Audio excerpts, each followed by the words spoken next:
Hello, hello, hello, hello, hello. Hi, how you doing? This is truly one of those lives where I kept trying to be like, I should prepare beforehand. Preparing beforehand never goes well, but I should do it anyway. And then I was like, no, I shouldn't prepare beforehand. I should simply do the live and do whatever happens. And now we're here and I have not prepared because that's what I was told to do. So hi, good to see ya. Good to see ya. Um, I have I've been in a little. I've never used this term before. I was gonna say I've been in a nexus. I've been in a nexus. No, I like. I've truly never used that word before in my life, but that's kind of what it feels like. I've been in this like swishy, swooshy, wishy washy cat pulling cords with their tail kind of a spiritual place lately. Because I've been it's been so I don't know if you were here when as I've been talking about I'm like suddenly doing a bunch of stuff with a bunch of Hindu deities because of a reading that I got, and I'm saying do this with all of these Hindu deities. So I'm having like a really intense sort of Hindu crash course a little bit, but also the same way that I'm like I can't call myself like, or I don't call myself a Taoist because I don't like practice fully. That's what I'm doing with the Hindu stuff. Like I'm just doing what I was told because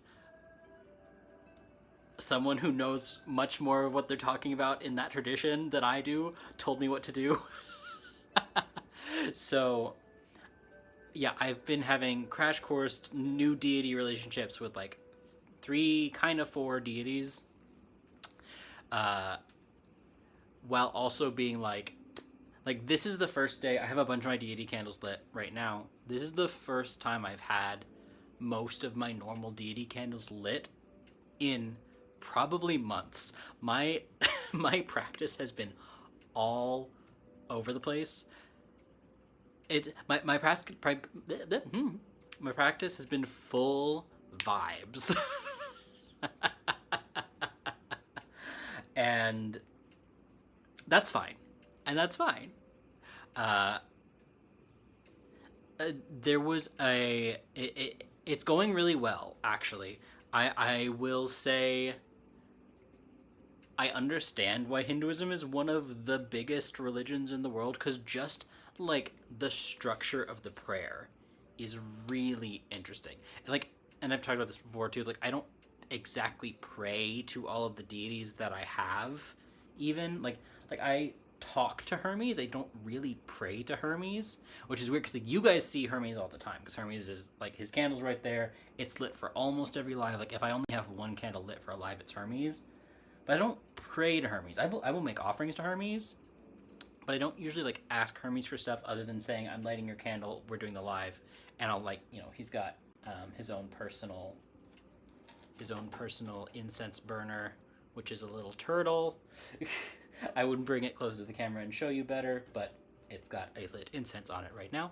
But like Hermes gets his own personal incense thing, but he doesn't get like prayer, right? And same with Odin. Like I talk to Odin, but I don't like, oh great all-father Odin, please give me things, And like to a certain extent that's just not my vibe, but I do like full-on prayer stuff with like Apollo, Aphrodite, the usual ones that I talk about all the time. With all the Hindu deities that I am interacting with, so it's Ganesha, who's like, I guess it's the same name said differently, but Ganapati and Ganesha are the same being. And so the people who are sort of teaching me, like they're not actively teaching me, but this reading is a whole thing. I can quick debrief later if you like. But they're like, okay, so Ganapati is your lucky deity, and here's like a mantra you can do for Ganapati, but like Shiva and Parvati have blessed you for your entire life. That this was one of those, like, before you came down to this earth, Shiva and Parvati were like, yeah, we'll back that one. I'm like, hell yeah, thank you guys, appreciate it. So essentially as part of this reading, they give pujas, which is normal in Hinduism, like to do like house pujas, like have your little house temple right? Like the same way that we have altars to all of, again, like all of the Greek gods or the Norse gods or whatever, the same way that we have those kinds of altars, you'll have like a little temple, altar, shrine, whatever, for the deities that you interact with. And like some families will have deities that they stick with, in addition to the rest of the pantheon. Some people will have specific ones. It's a whole thing. So I am being like introduced on the ground floor of, I know next to nothing else about Hinduism, except that I had this reading with this guru, and he was like, just do this. Like, this will be part of what like clears up your karma, right? And I'm actually really curious. I don't know, because Angela, you went on the, was it Thailand trip? Is that right? And so they're mostly Buddhist, I think. Am I correct? I think I'm right. So it's like I've been in the middle of like the differences and the similarities between Hinduism and Buddhism, because they were like more similar than I thought they were, but they're still fundamentally really, really different. So just like I said, the structure of the prayer here with Ganesh, Shiva, Parvati, and then Lakshmi is the other one that I'm doing prayers to, is so, yeah. How was it? I mean, like, you don't have to type the whole thing in the chat, but like, I'm so glad you got to go and do that. Yeah. Okay, type. Yeah. But yeah, this actual structure of prayer is like, I went out and bought a mala, which like in my head is so ingrained of like spiritual people who wear malas, like 80% of the time are just like hippies from LA who don't actually do anything, they just like the aesthetic, right? I'm like, no offense to hippies from LA, y'all do you, but like if you're like really in the new age and the crazy and the like problematic new age stuff, like that's the kind of person that I associate with malas, which is kind of bad because like there are actual people who actually practice these religions, like either Buddhism or Hinduism, that use malas as like actual prayer beads. It makes perfect sense. It's just I'm in America and I'm more keyed into the problematic new age people than I am the people who actually practice these things. So I have one of those now. It's actually, I'm sure you've heard me talk about before, like I have my fancy camphor stick that I've had for years and still kind of smells good because it's camphor, and that's, you know, same family as cinnamon. I've been through this before a couple times. So I actually got a mala made out of camphor beads, and it was... the whole point is not that it's made of camphor or that I have the necklace. Like, the material thing is not that important, but it's to help you count, because you're supposed to do the prayers 108 times, which is... like, in my brain, I'm like, that's a crazy number. But, like, not because it's bad, but just, like, why 108? And the more research I do into it, the more I'm like, oh, everybody has a different answer for this. So I don't know why it's 108 times, but 108 times exactly is what you're supposed to do. So I've now been, like, over the past 3-ish weeks, I've been, like, developing these relationships with mostly Shiva and Ganesha, but also... Lakshmi on Fridays, so I have to do prayers to Lakshmi tomorrow morning, and Parvati every once in a while. She has like the most, or I guess it doesn't matter, but it's a really interesting thing to have that, like, right, exactly, it feels oddly specific, but there's, yeah, I'm not gonna pretend to explain it like I know. I've read like 3 or 4 different things that all seemed plausible. And I think the consensus is like, not nobody knows, but like it's not that commonly held of like an answer of a thing that like that's just what you do, like that's the system, that's the method. And so, but what it's got me thinking is, because one thing, when you're doing it, because it's like mantra based prayer basically, right? So for Ganesha, this is like one of the most common. Lots of... okay, the gender stuff, I had wondered about that, because also I am running into some of the gender stuff with the Hindu stuff. So that's... we'll come back to that. We will come back to that, because boy, is it a weird experience being us and the things that we're used to, and then going other places and having the gender things. It's weird. But anyway, I'll try to come back to that. But yeah, so the thing about doing it, whether or not 108 times is like specifically what's so right, like there's a dedication to it, right? Because it's so many times. So there's like an intent and dedication that like when I sit down and do my pujas and my prayers, whatever, I'm going to be saying this mantra 108 times. It gets you into this really cool trance thing, right? Because you're doing this repetitive motion or this repetitive like action of saying the mantra. So like for Ganesha or Ganapati, it's like the mantra that I'm using is a really, really common one. Om Gam Ganapati Namaha. I don't, to be 100% honest, I don't know if it's Nama or Namaha, but I think Ganesha probably forgives me. But it just translates to like, I bow before you, great Ganesha, basically.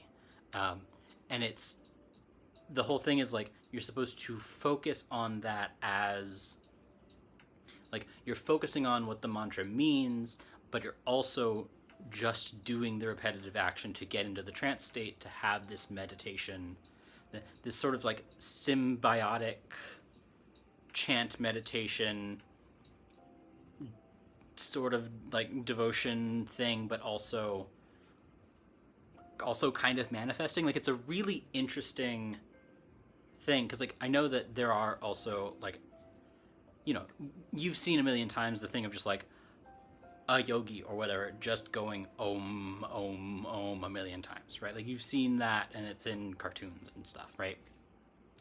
And so I guess the whole thing, right, is that like om is meant to be the sound of like the central sound of the universe, basically, or like almost like a key to this universe, like, so it's meant to be this really like powerful activating sound resonation thing, right?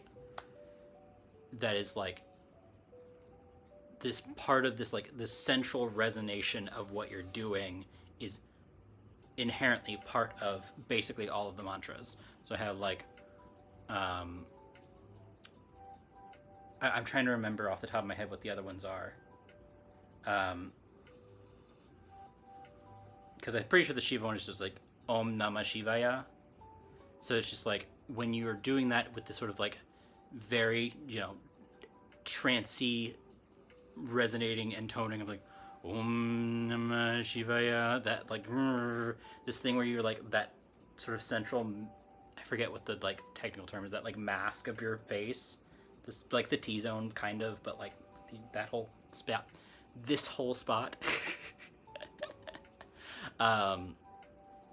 It's a really interesting, like, feeling your whole body vibrating with this resonation that you're making as a devotional thing to a deity.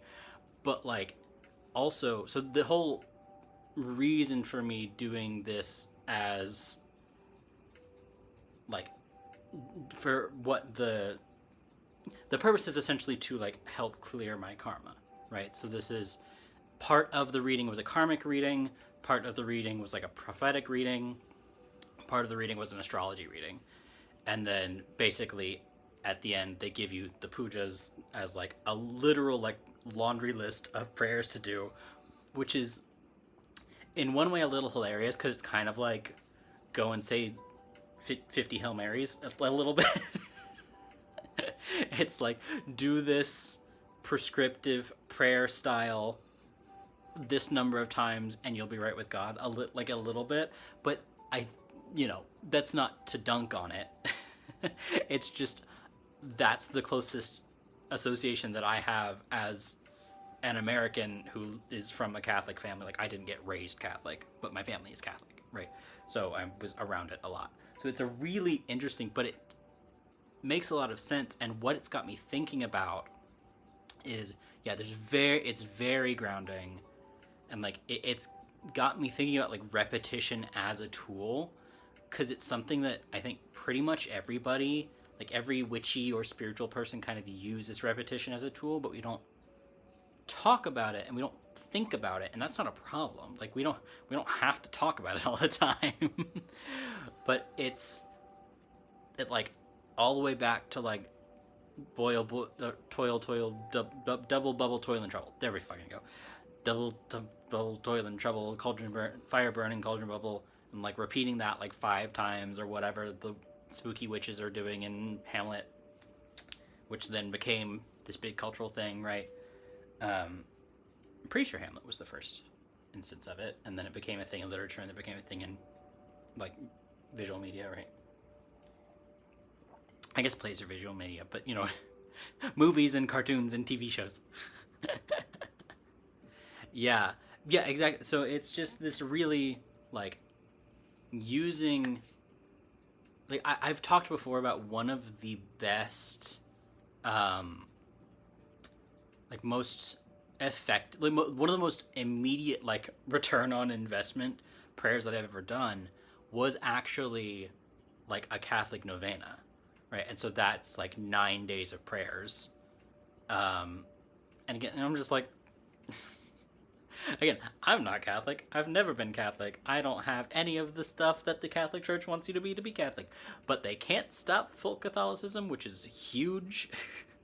So it's like, you know, I don't even know how official novenas are. Like, I don't know if that's a thing that the Catholic Church recognizes. But at least it's a folk Catholic practice.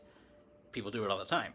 And I did one to Raphael one time. And the day, like on the 9th day after I finished the 9th prayer cycle, the result happened that I'd been praying for 9 days. I was like, that was the fastest, like most immediate spell work result that I've ever gotten. And it was like really noticeable. Like, and it caught me almost off guard at the time because I was like, how? That was fucking magic. Like, we stand, go off magical everything. But I was just like dumbfounded. And so, and you know, in retrospect, like I said, like every spell, every like real spell I've ever done, repetition is an important part of it. And part of the repetition is the intention and the words that you're saying. And part of the repetition is the trance, like the induction of the trance, right? So I tend to make up any kind of whatever magical wording I'm using. I almost always make it up myself while I'm making the spell. Like I've talked about this before too, but take a shot every time I say I've talked about this before because I can't help but touch on these topics. But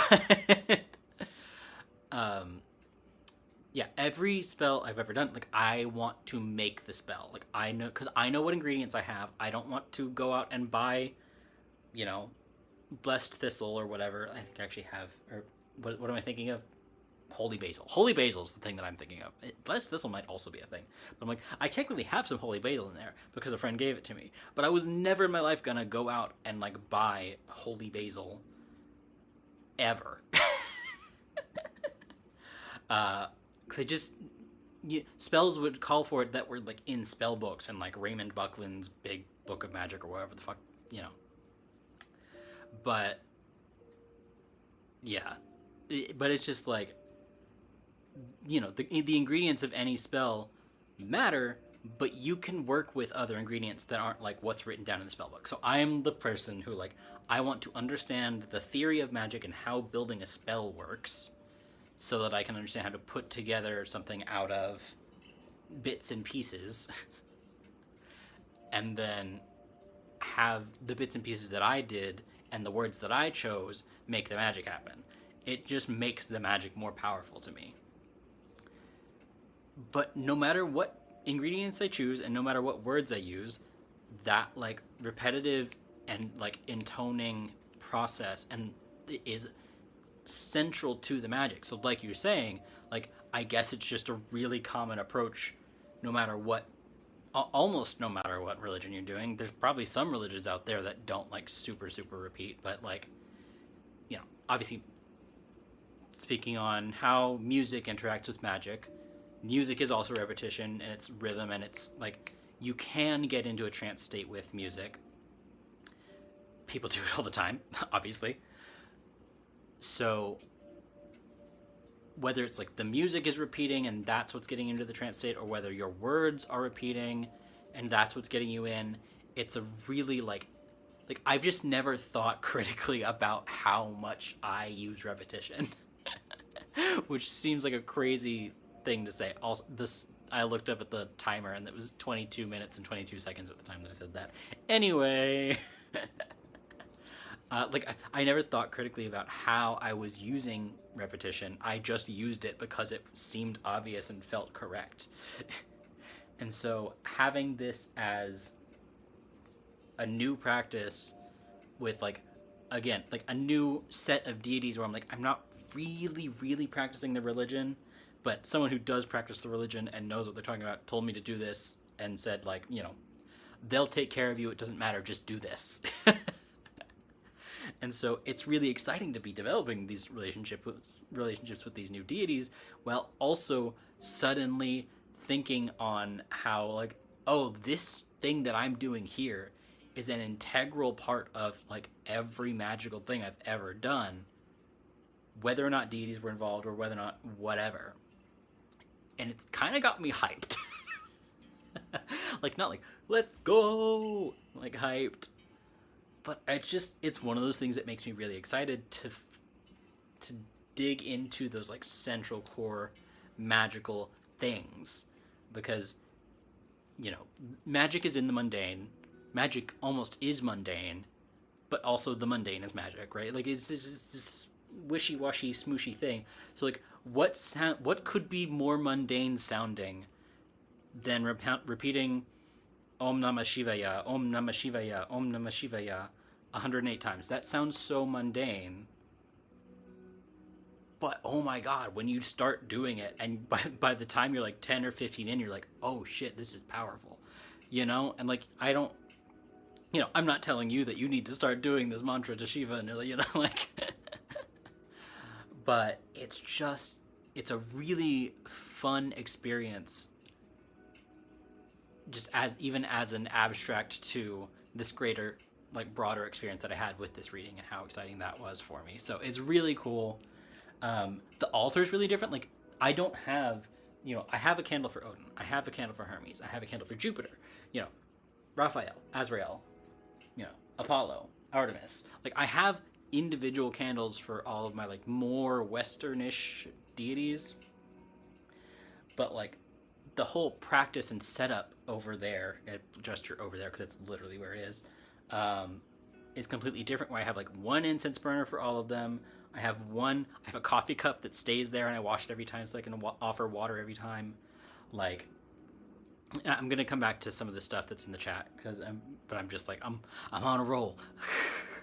It's like, I have the same coffee cup that I wash every time, put fresh water in it, offer the water, and then at the end, like, I was specifically told, like, not only can you, but you should eat the offerings or consume the offerings at the end. So, the incense is part of the offering. I have, instead of individual candles, I have 2 tea lights, and instead of, like, burning the candle as an offering, you're, like, offering the light of these 2 candles. So, like, I'm sure I could make a Shiva candle and a Ganesha candle and a Lakshmi and a Parvati candle. Like, I could have individual candles for all of them. They might appreciate that, but, like, that's not important to this type of practice. Like, this, almost the simpleness of it is part of what the practice is, and that's, I would argue, what this is too. Like, the simpleness of this. My Odin altar is a candle with Odin written on it, an empty bottle of Odin Skull mead that I drank with my friends, and then the thing down here is just like a little sheet of me trying to work on and memorize the runes and stuff, right? But so it's like, that's my entire Odin altar. That's extremely simple. It's an empty alcohol bottle, a candle, and a piece of paper.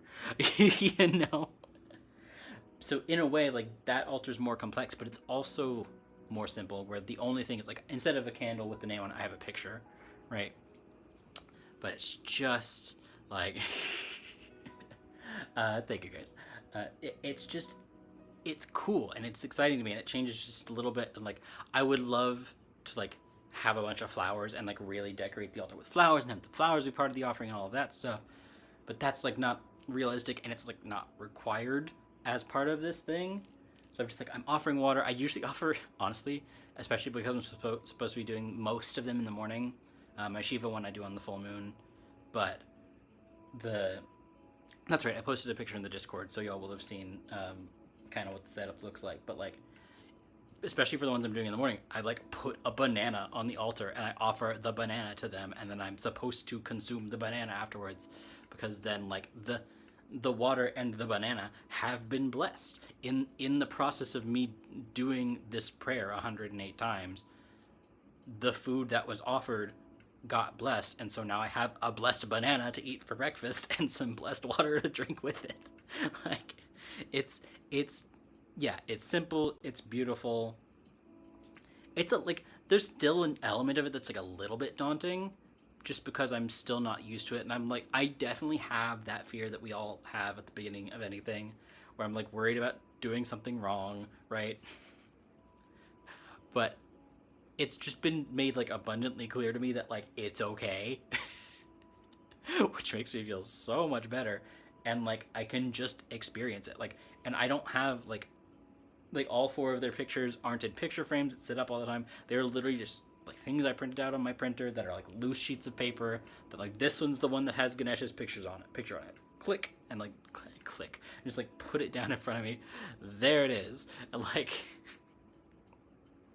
it's been a really fun experience, and I am really excited about the fact that it's kind of brought me back to like a central magical point on like repetition as a theme and repetition as like a power and an action.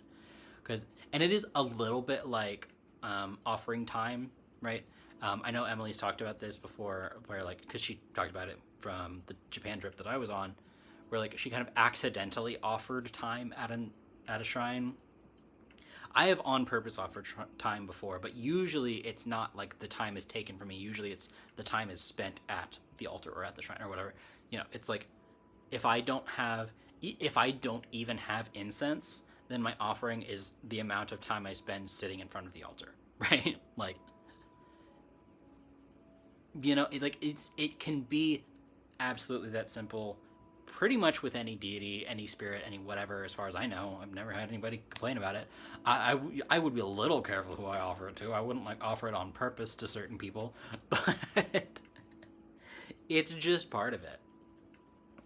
And I'm just like overjoyed every time that I find another like resonance point that's consistent through different experiences with different deities and different religions and everything.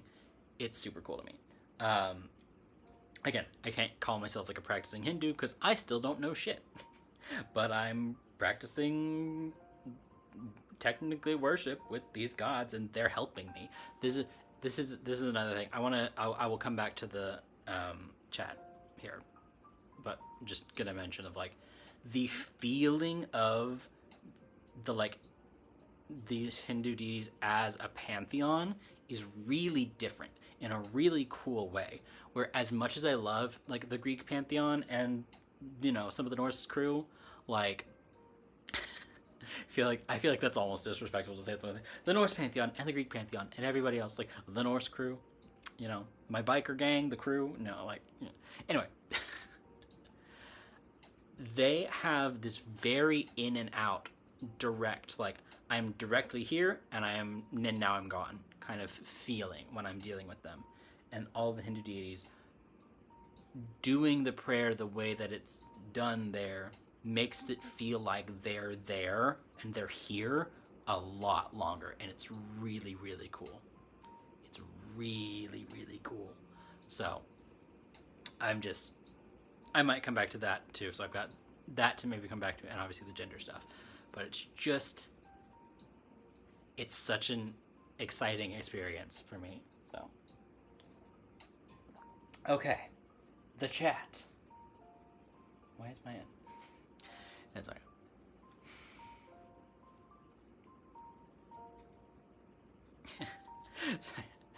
Cat being cute down here, me getting distracted.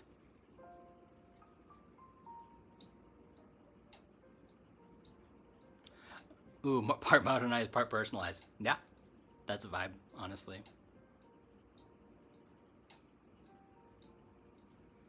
Use spells an idea and create my own thing from there. Yeah. That's exactly how I feel. It's primarily intuition, and this is my. I will scream it from the rooftops, but also, who knows? Could be my undoing one day. It won't be, but I'm just like I am so dead set on intuition before everything else. Like, I love my clairvoyance. I have worked on it. I have use for it. It is great, and I am thankful for it. If it went away and I still had my intuition, I'd be fine. Like, I love clairaudience. I love being able to talk to deities. It's super helpful.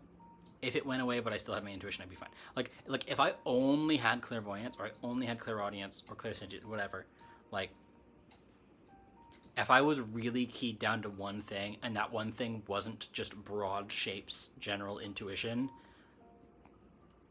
I'd be in like a rough spot, kind of.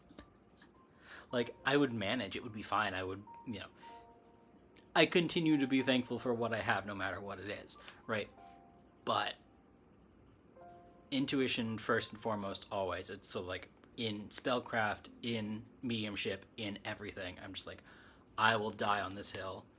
Just follow your intuition and it'll be fine.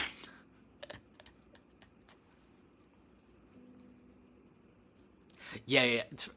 Heavy on authentic respect makes or breaks it. Heavy on that. Yes.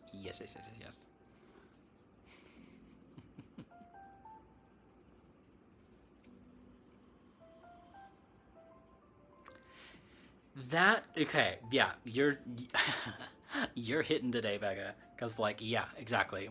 Like, I also wasn't raised in a religion. I was very, like, my parents were very intentional with, because my mom was raised Catholic and she fucking hated it. It was very intentional that I not be raised in a religion. I was raised around religions. My mom's side of the family was still Catholic. My dad's side of the family was still Protestant. Like, I had, some friends that were other religions and everything, but, like, I just didn't practice anything. The first time that I went to church regularly was when I was getting paid for it. I think I've talked about this before. I assume you guys know this. If you don't, I worked at a church for, like, 4 years in college, as, like, a vocalist. Like, I was, like, a section leader in the choir and a soloist and all this stuff. So I was just like, I'm truly going to church, like, to get money, get paid. Like, I was like, I will listen to the scripture. Like, I will, I'm being attentive. I'm listening attentively. I'm in this. Like, I'm here. I might as well pay attention. But I'm just like, I'm really just here to get paid. But I will experience this religion that, like, dominates most of America. Sure. Like, and obviously you guys know, like, I have, that's, it's not part of my origin story. I was already a witch. Like, I was full-fledged witch.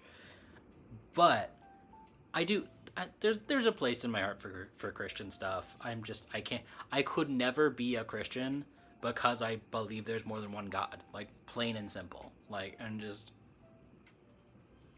duh. It's like if that's one of, like, the first tenets that you're gonna stick your, put your foot down on, I'm like, oh, then that's simply not me. But, like, I did, truly, I was like, this is interesting. This is, bro, okay, please excuse the tangent. The first time, again, I'd been to church before, but, like, my grandparents' church had, like, 20 people show up weekly. Like, that place is still struggling. Low-key, the pastor there is actually great. But, like, that was the church that I went to the most commonly growing up, and I probably went a total of, like, a dozen times before I was 18. Like, it was just not that big of a thing. When I went to the church that I worked at in Florida, when the first time that the entire congregation of this and it wasn't like a mega church, but it was like a normal sized church, but it was full. It was like, it was probably like 60 or 70% full, but to me that was amazing. And the first time all of them started Lord's Prayer and up at me because I'm in the choir loft behind the behind the podium and everything. I was like, holy shit. This is like that was the most, oh my god, this is a cult at that moment. I'm like, what do you mean you're scared watching scary movies where there's like one guy who believes something different from everybody else? This is 300 people chanting and intoning this like repetitive, like vibrational thing at me. It's like, this is crazy, man. For real. It was freaky. It freaked me out. I had heard the Lord's... Not me with the Max goof. Anyway. I had heard the Lord's Prayer plenty of times, but I had never heard 300 people chanting it at you. And I was like, this is insane. And the first time they did the, like laying on of hands thing, but, like, everybody from their pulpits did their, like, putting their hand up to, like... I'm like, y'all, you are... This is like a fucking magic wand. This is like, you are directing energy at the person you're trying to heal. Like, this is witchcraft. Mama. Okay, never said that in my life either. I may be queer, but I've never said mama like that before. But it just seemed too perfect. Anyway. I digress. But yeah, it was like I could feel the freaking, and like I just like it gave me a certain level of respect for Christianity as a spiritual practice, not like as a religion, but like as a practice. I was like, oh shit, I feel it. Again, like I said, I was full witch. I'd been a witch for like, I guess I worked at the church for 3.5 years. So I'd been a witch for like officially for like a year and a half by the time I started. But I'd been like kind of witchy before that for a long time. So, but this is the, like, when I say I have like 10 years experience, like I'm counting like the beginning of college basically. And before that I was like witchy, and I was like, you know, my first interactions with Aphrodite were years before that. But I wasn't like a witch yet, yeah. Or like whatever I am now. Yeah, exactly. And it got me thinking, it got me on this track of like, communion is a fucking transmutation ritual. You are, especially for the Catholics, y'all are saying this is literally the blood and the body. You are transmuting bread and wine into bone and blood. Transmutation ritual. Magic. Magica. It's crazy to me. So anyway, that whole, again, I digress. That whole experience freaked me out because I was like, this is the most culty shit I've ever seen, but it's working. Like, even in like the smaller prayer circles, I was like, oh, I feel the energy in this room. I've been feeling energy for years, and the energy in this room switched like flipped like a light switch. Like, it's up now because people are just in this room praying. Like, it was crazy to me. So I try not to talk about the Christian stuff that much because I know it's a problem for people. So, like, sorry if anybody's having issues with any of this. But, like, it just baffles me. And, like, I think I only had interacted with Raphael at this point. Maybe not even. Like, I hadn't really done any angel stuff. Like, I still haven't read the Bible. I've had a large portion of it read at me from 3.5 years of working at a church. But, like, I'm just like, I am not a Christian at all. Not even a little bit. But as a spiritual practice, it's kind of fascinating to be in the room, right? So it's just, and in that case where, like, you know, you're not, to get back on topic with like the repetition thing, excuse me, you're not repeating the Lord's Prayer the way that, you know, you're repeating these mantras when you're doing the pujas and everything, but it is still this, like, it's this grand communal, like, ritualized gesture to just say this one prayer. And it's, yeah, like, that's what makes it, like, you can feel that shit. It's blew me away. Blew me away. It's fascinating, and it got some respect from me for it. It's just like, and I've had I could keep going on the Christian tangent, but that's not really what we're here to talk about. But it's just fascinating to like, as a like comparative religion thing, to just be in the room versus hearing about it, reading about it, like, or like sitting in a mostly empty church. Crazy. Yeah, exactly. Like, it is definitely witchcraft. Just don't tell them that. Like, they don't want to hear it, but it is. And okay, this is my hot take, and it's not even that hot take. It's just true. I firmly believe that the magic and energy of Christianity is only as powerful as it is because it ate so many other religions. I'm heated now. It is, Christianity is what it is and has the energy that it has because you took people like, practicing whatever, like Haitian voodoo or whatever, right? And made them be Christians. And so now Haitian, like, now voodoo is part Catholic. Like, you can pray to Saint Mary as a voodoo priest. Like, you can just like Christianity has the oomph that it has because it went nom nom nom, chomp chomp chomp, and ate and took all the little pieces of these other things to assimilate them, but they didn't actually go away. So all of the history and all the energy and all the ancestry of like the people that were like forcibly converted to Christianity in every part of the world are now like tied up in Christianity in a way that, like, some of it is not, some of it is like, but a lot of it is, and it's just like, it makes my head go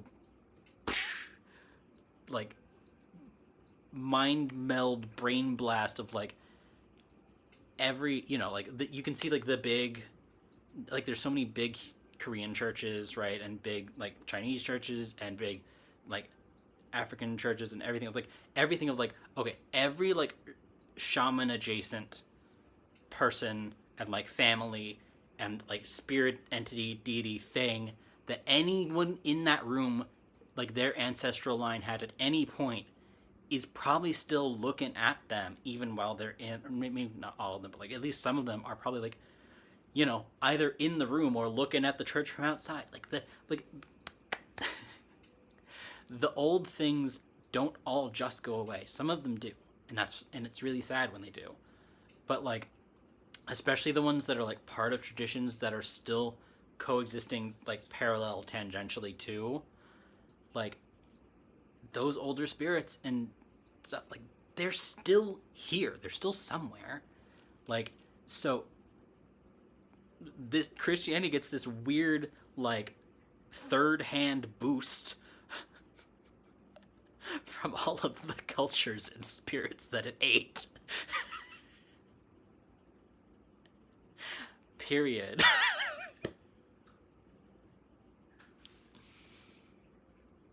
This was not supposed to be a Christianity rant, but just like, yeah, I know, I didn't even touch on Celtic. I was thinking about bringing in Celtic, but I was just like, I don't know if I should get more specific or if I should just end the rant. But yeah, Brigid, Saint, yeah, exactly. Like, it's all of it, every little thing. And it's like, and some of it is like Catholics specifically ate it, and some of it is like Protestants specifically ate it.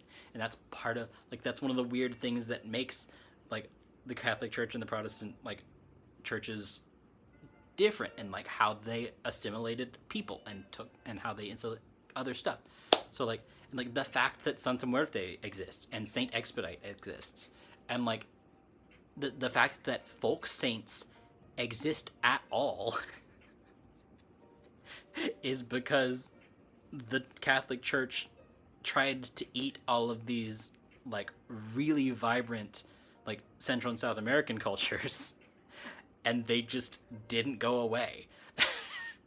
So, like, that's what folk Catholicism is, and folk Catholicism is huge. The kind of Catholicism that the Pope cannot look at because he shield your eyes, kids, is huge because the church wanted to be there, and now the church is there, and they're like, oh no no no, that's not real. We don't condone that. Like, too late, girl. You wanted to eat this, it didn't die, it's part of you now.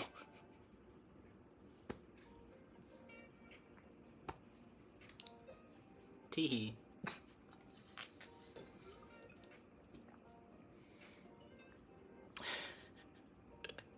I really wasn't planning on going on a whole rant about this, but I'm also kind of glad that I did because that was fun.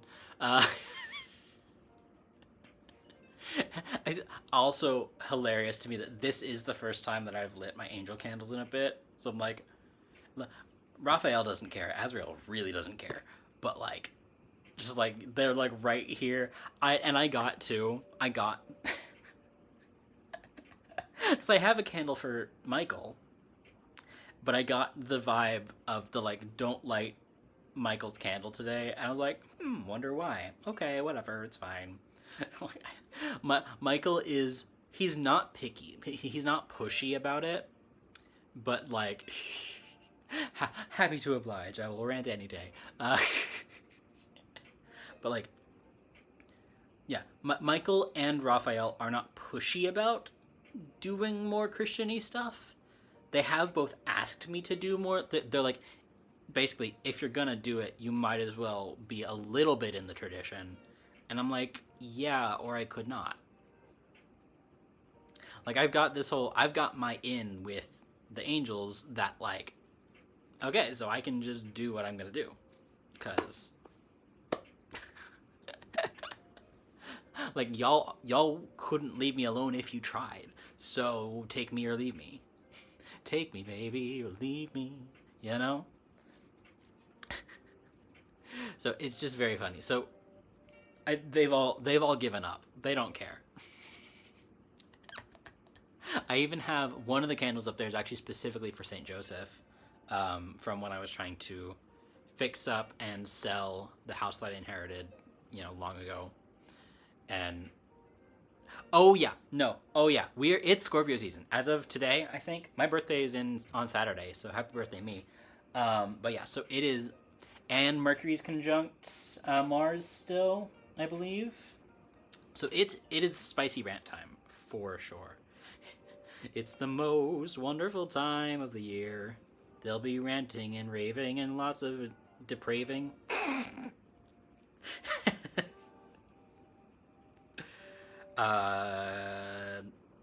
Okay, Mars and Mercury are a little bit separated, but they're still really close, and they're both in Scorpio. Like, Sun in Scorpio, Mars in Scorpio, Mercury 2 degrees away, also in Scorpio, Moon in Scorpio. We are hitting Scorpio vibes tonight, so I guess that's why I'm so a spicy meatball. Thank you. And happy upcoming birthday to you too. Isn't it? I think, is Vesta also? There was somebody that I shared a birthday with. I think it was Vesta. I don't remember. But regardless, we have lots of Scorpios, so happy birthday to all the Scorpios.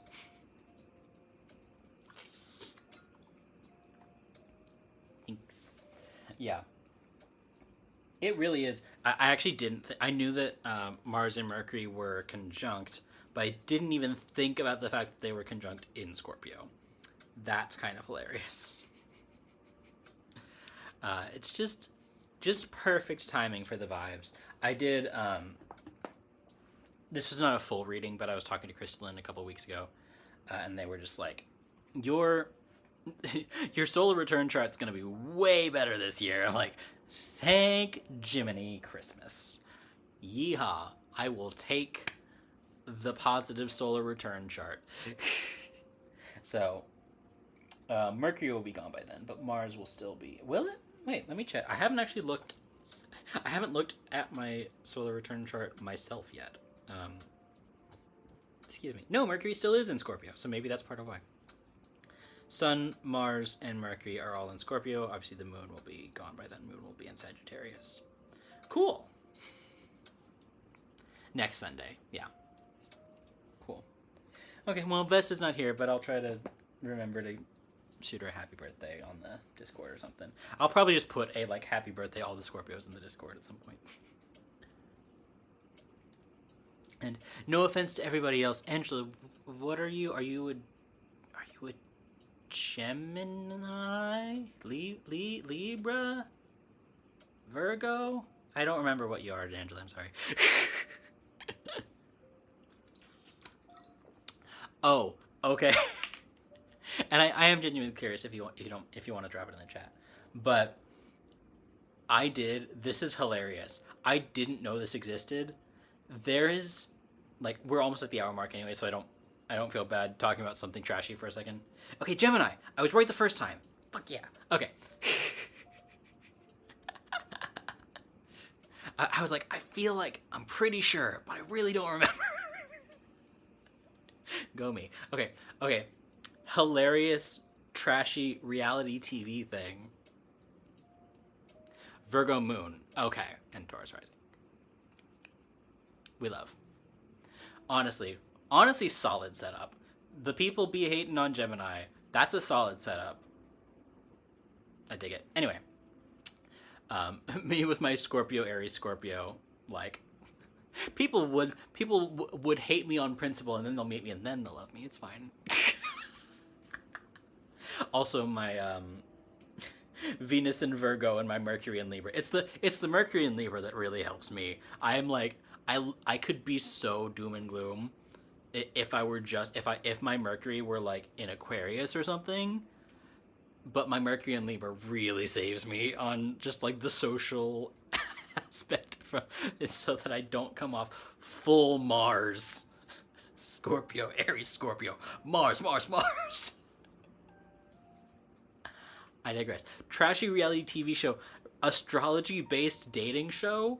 I found it on HBO Max. I guess it was originally a Discovery show. I'm not saying it's good. I am saying that I've already watched the first 4 episodes and it's kind of hilarious. I don't necessarily look. They have 3 like professional astrologers who are like the consultants on the show, and I don't necessarily agree with the way that all of the astrologers discuss everything.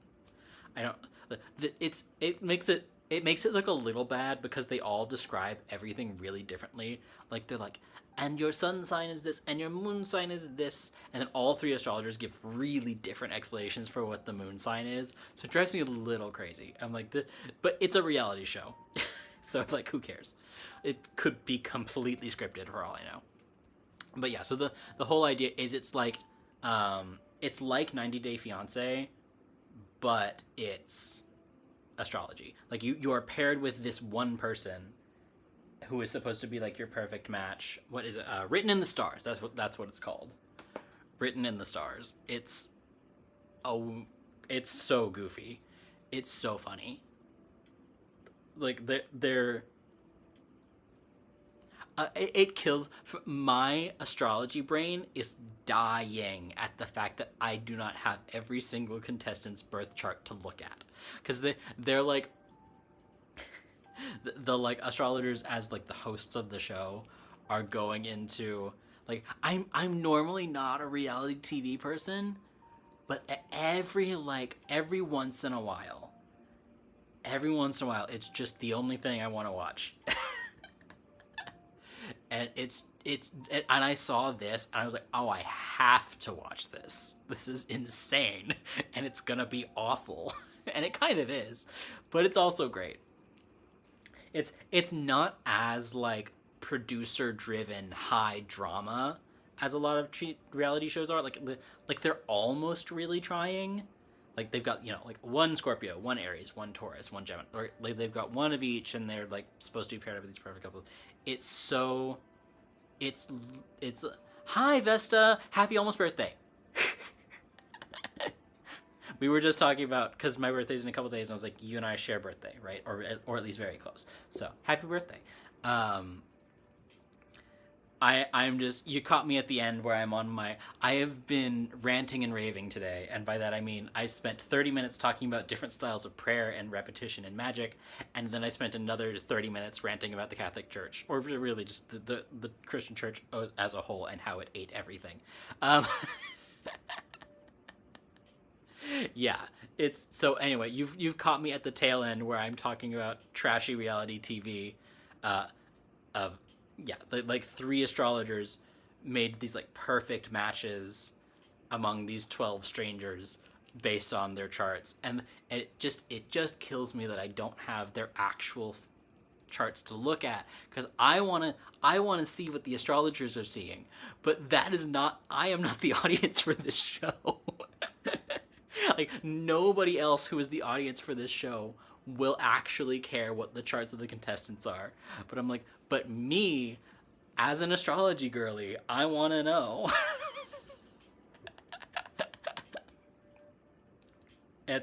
It's just funny. Yeah, like I said, I've like watched 3 or 4 episodes so far.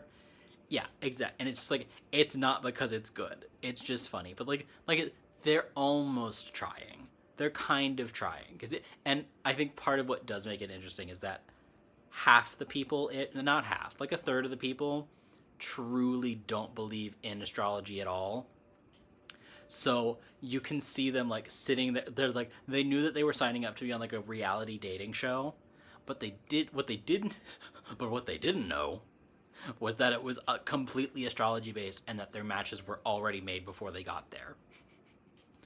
So this is like, so far there aren't any big train wrecks in the first 3 or 4 episodes. I think, they've got those like flash forwards to like, this is gonna be dramatic and this is gonna be dramatic.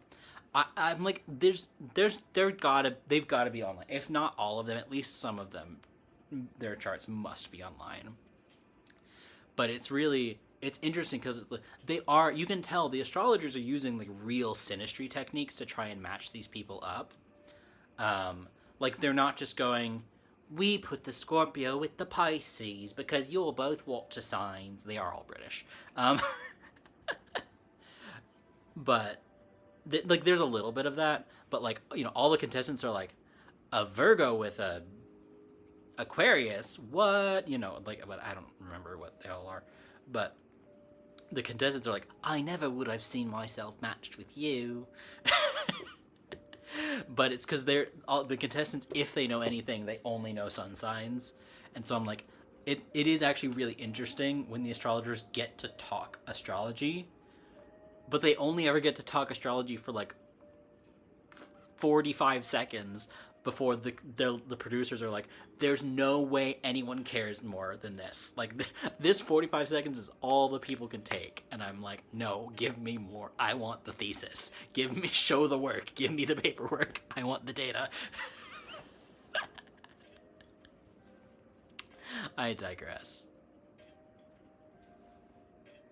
That, maybe we could, well, I'll talk to them. Maybe we could do that. I've been meaning to call them anyway, so we'll... Maybe we could do the thing is that Crystalline truly knows so much more than me. Like, I really try to get... But Crystalline's just magic. The amount of astrology that Crystalline has, like, truly memorized and ingrained. And I'm just like, I will get there one day. It's gonna be years.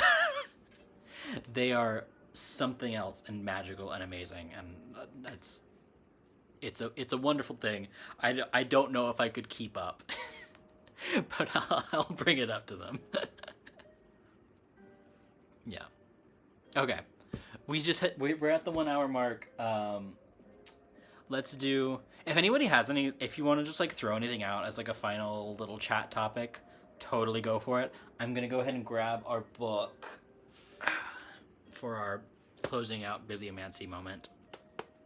There was a part of me that was like, I kind of want to make a sigil tonight, but I was just like, I haven't done a live in weeks, and I got stuff to chat about. So this has been a really fun live. Thank you guys for joining me. Like I said, if you have questions, throw them in the chat. I'm gonna take like 1 second to just kind of like ground and chill. And then if we don't have anything, if y'all don't have anything else you want to chat about, Then we'll do our bibliomancy after I sort of just ground a little bit.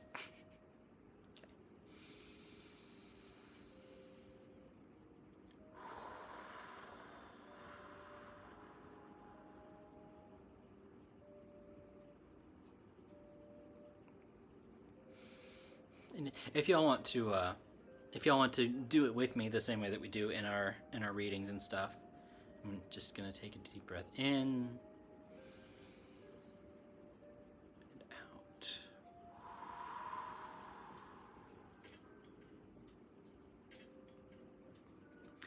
That's better. That's more conducive for divination. I love the hyped up ranty, like, go, go, go for, like, the chattiness of the lives. But man, it really helps to calm down for a second before doing an actual divination thing.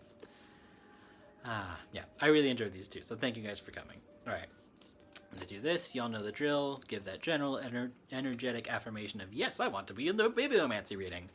And we'll pull something for the next few days, next week or so.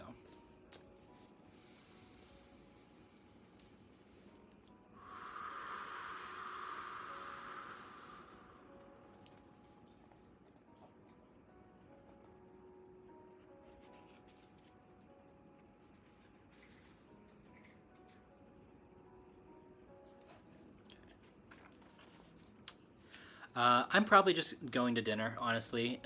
The weird thing about my birthday, which you also, I'm sure, relate to, is because it's so close to Halloween, there's usually so much going on that it's hard to do, like, a real, like, birthday party thing. So I usually just go to dinner, and then we'll do, like, fun Halloween stuff for Halloween, and that kind of is, like, part of my birthday. So that's the plan. There's a nice restaurant in town that, like, we pretty much only go to for my birthday.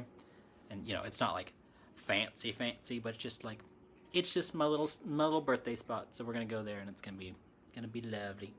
So, what are you doing, Vesta, as I read this Taoist text?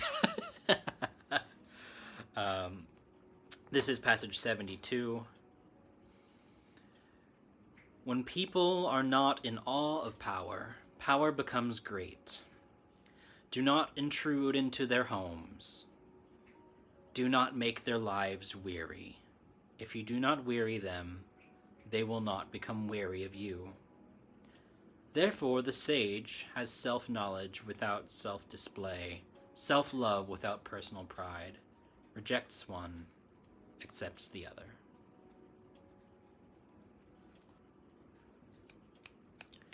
Yes! Loving this one. Okay, I'm reading it again. When people are not in awe of power, power becomes great. Do not intrude into their homes. Do not make their lives weary. If you do not weary them, they will not become weary of you. Therefore the sage has self-knowledge without self-display, self-love without personal pride, rejects one, accepts the other. That's so good. I am so happy with that. That is a lovely ending for our live tonight. I know. I'm really. It's really fun for me too. I'm like, that's so fun. We got birthday buddies in the chat. That was a perfect passage for this. It's been a really fun live. Thank you guys so much for joining me. I don't normally actually rewatch the replays of the lives, but I might rewatch. I might watch the replay of this live because we just hit so many points, and it's been good vibes tonight. So thanks for joining me. I'm gonna start to wind down and play with this cat that's staring at me, and I will see you all next Thursday. Is the plan? We're. Also, thanks for being flexible with switching the days around. We'll stick with Thursday for the foreseeable future, and keep your eyes on the Discord. But I plan to be here, so thanks for joining me, you guys, and I'll see you next time. Have a good night, everybody. Goodbye.